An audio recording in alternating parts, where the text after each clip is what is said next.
Sanders. Thank you, Madam Chair, and Mr. Greenspan, nice to see you again.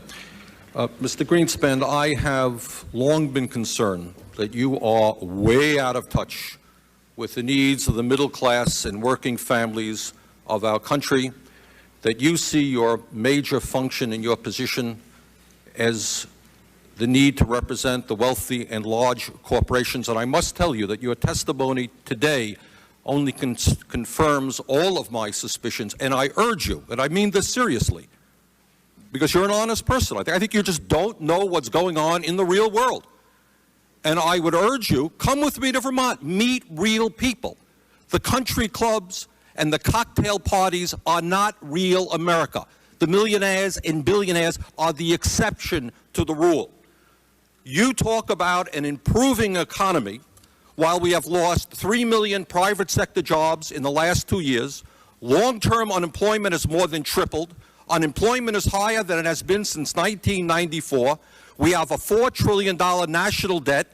1.4 million Americans have lost their health insurance. Millions of seniors can't afford prescription drugs. Middle-class families can't send their kids to college because they don't have the money to do that. Bankruptcy cases have increased by a record-breaking 23%.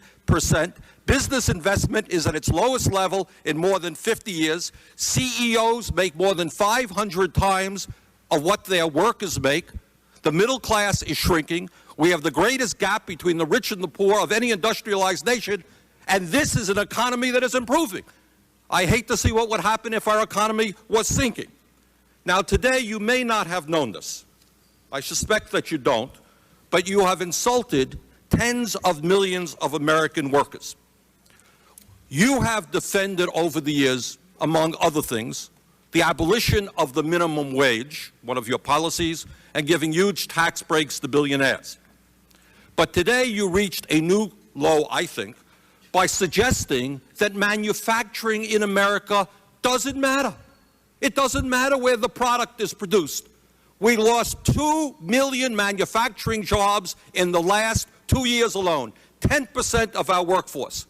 Walmart has replaced General Motors as the major employer in America, paying people starvation wages rather than living wages, and all of that does not matter to you. Doesn't matter if it's produced in China where workers are making 30 cents an hour or produced in Vermont where workers can make 20 bucks an hour. It doesn't matter.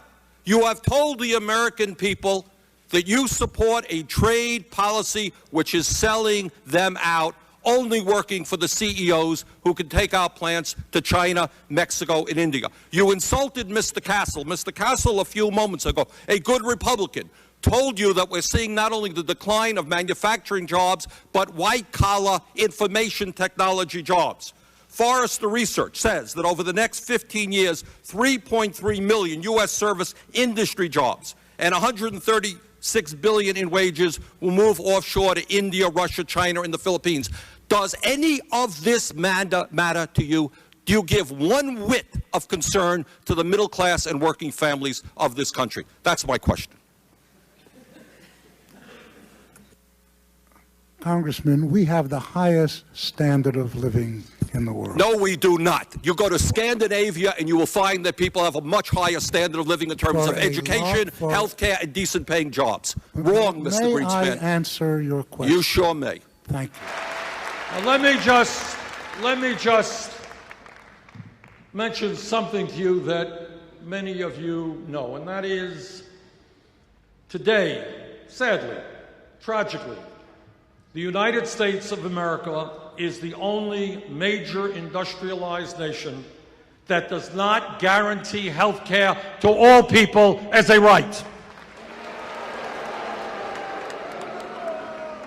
That is not something that we should be proud of. It is something we should be embarrassed about. Despite the gains of the Affordable Care Act, 35 million Americans continue to lack health insurance, and many more are underinsured with high deductibles and high co-payments. Yet, despite all of that, we continue to spend almost twice as much per capita on health care as do the people of any other nation. In my view, this country must make two fundamental decisions with regard to health care. Number one, in America, health care must be a right for all of our people.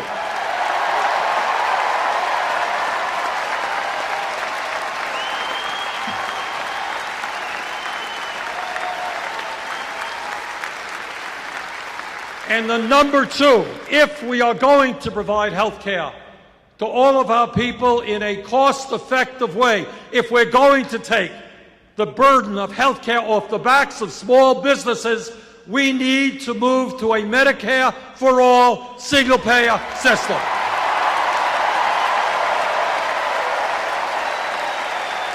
Senate and in your campaign, but I want to begin by talking about you. You ran for the Senate a couple of times in the 1970s. At one point, you got 2% and then 4% of the vote in Vermont. You forgot the election that I got 1%. But you kept coming back. Why? I'm not the brightest guy in the world, and I couldn't quite figure it out. But here's what it was. In those days, way back in the early 1970s, essentially what we were running were educational campaigns. And frankly, I enjoyed them very much. But when I ran for the first time in a special election in 1971, I got 2% of the vote. Came back, I got 1%. Then I got 4%. Then I got 6% of the vote. But I've always enjoyed the opportunity of getting out, talking to people, going to meetings, and just talking about the most important issues facing working people. And then what happened, in 1981, somebody suggested to me, you know, I think you got a shot to maybe, if you run as an independent, to become mayor of the city of Burlington, which is our largest city. We put together this incredible coalition of women's groups and neighborhood activists, neighborhood organizations, and environmentalists, and unions, and the Burlington Patrolmen's Association. The police officers came on board. It was an incredible coalition. And we ended up winning by 14 votes, and then the recount took place, and I won by 10 votes, and we were off and running. And then you ran for the House, you lost, and then came back and won Here's again. the point, and it's an interesting point. I ran for the House in '86 in a three-way race, got 14% of the vote, and we were heavily outspent, didn't have a whole lot of money. But it showed me and the people of Vermont that there was significant support for that message. 2 years later, I ran for the House, U.S. House, and I got the Republican won in a three-way race. The Republican won with 34%. I got 31%. Democrat got 19%. 2 years later, I won by 16 points. So I guess what you can say about me is I am a fairly persistent type guy, and we keep going forward. Now, when pollsters go out and they ask the American people what is uppermost on their mind, what are they most worried about? The answer always is a four-letter word called jobs, J-O-B-S. When you have real unemployment of 11%, youth unemployment over 30%, now is the time for a federal jobs program to create millions of decent-paying jobs.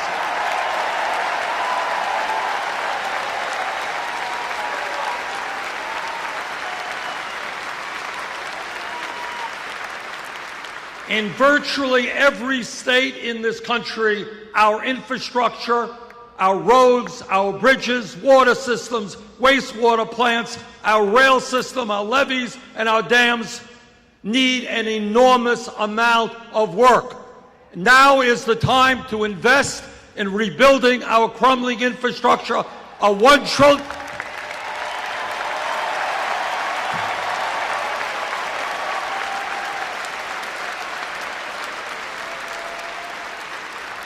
A $1 trillion investment will create and maintain some 13 million jobs, and that is exactly what I intend to do.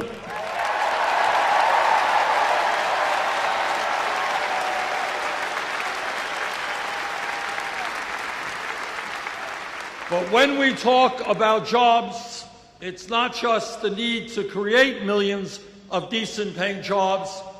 It is the necessity to end job loss as a result of disastrous trade policies.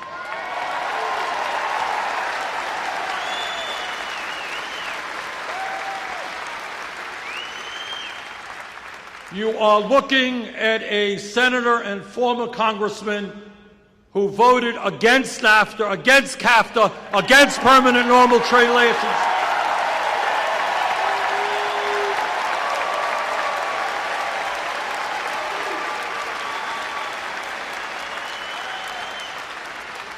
And I will do everything that I can to defeat this disastrous TPP.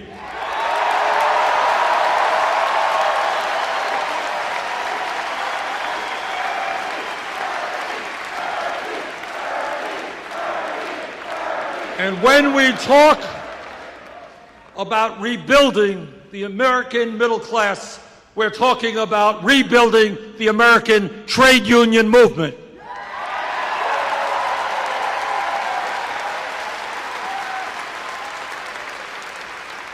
There are millions of workers who would like to join unions today but are unable to do so because of illegal actions on the part of their employers. In my view, if 50% plus one of workers in a bargaining unit sign a card asking for a union, they should have that union. And when we talk about our economy, we're talking about income and wealth inequality, we're talking about rates of unemployment that are much too high, but there is another reality that we have got to address, and that is that millions of Americans today are working at wages far, far too low for them to sustain a family.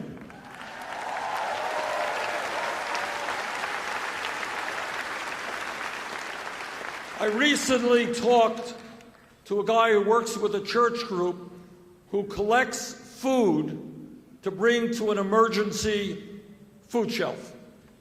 And what he told me, I asked him, well, tell me, what percentage of the people who go to the emergency food shelf are working people? And he said 90% of them are working. In other words, what we see all over America is that people are working 40 or 50 hours a week, but they are not earning enough money to provide adequately for their families. What we have got to recognize is that the federal minimum wage of $7.25 an hour is totally inadequate. It is a starvation wage. We've got to raise the minimum wage to a living wage.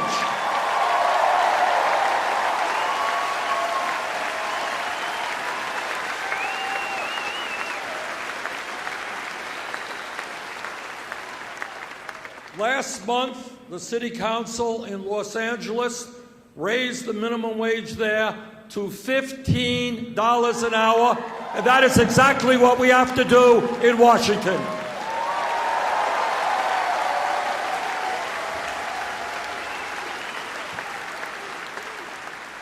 It is not a radical idea to say that in America, somebody who works 40 hours a week should not be living in poverty.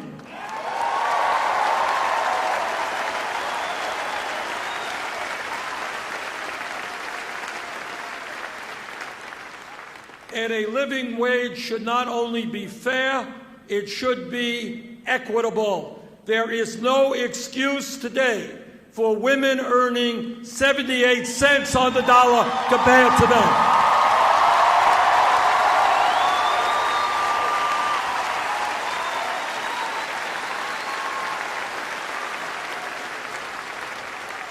We need pay equity for women workers, and when we do that, we take a big chunk out of poverty in this country. And there is a related issue out there with regard to the financing of higher education, and that is the absurdity that we have millions of Americans, some young and not so young, people who are suffering under oppressive student debt.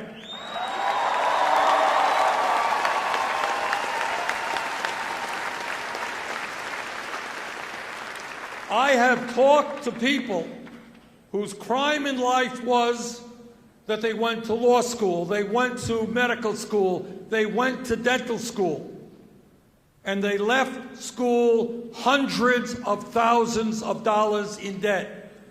I have talked to, and I suspect there are people here tonight who are paying 20, 25% of their incomes in student debt.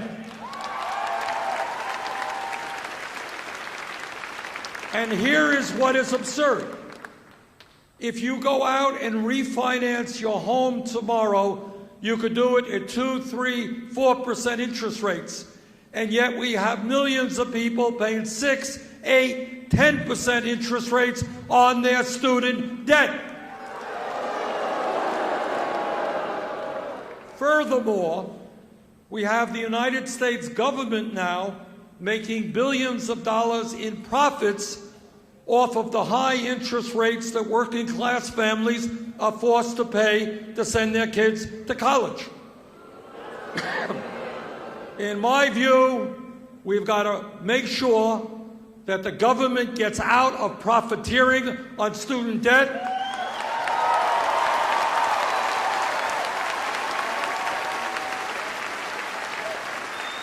That people holding that debt can refinance it at lower interest rates, and when we do that, we can bring interest rates down by more than half.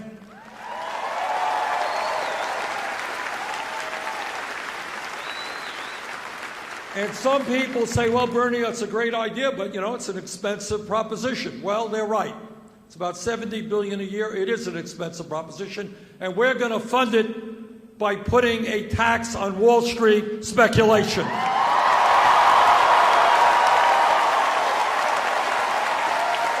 Here's the simple truth, that in America we have millions and millions of working people who are working hard but are not making enough money to put bread on the table or to take care of their kids, and that has got to end. Today, all over America, you got mom working, you got dad working, occasionally you have the kids working, and we still don't have enough money to pay the bills. Something is fundamentally wrong about that. The problems we face did not come down from the heavens. They are made by bad human decisions. And good human decisions can change them. It is time that the United States of America join the rest of the industrialized world and guaranteed health care to all people as a right, not a privilege. Given the incredible wealth and income inequality in America today, we need fair elections, which means public funding of elections. My Republican friends just decided to put another $38 billion into the military. Maybe we can cut military spending a little bit and put it into education. 100 years ago, women didn't even have the right to vote. Change takes place because people struggle. Within the next month, I will introduce legislation that will make every public college and public university tuition free. I am in this business because I have 4 beautiful kids and I have 7 beautiful grandchildren. And like you, I want to make sure that the world that we leave them is a beautiful world where people can live full and dignified lives. I don't want to see a world where people are struggling and stepping all over each other. And we can do it. We can provide health care to all of our people. We can create decent paying jobs.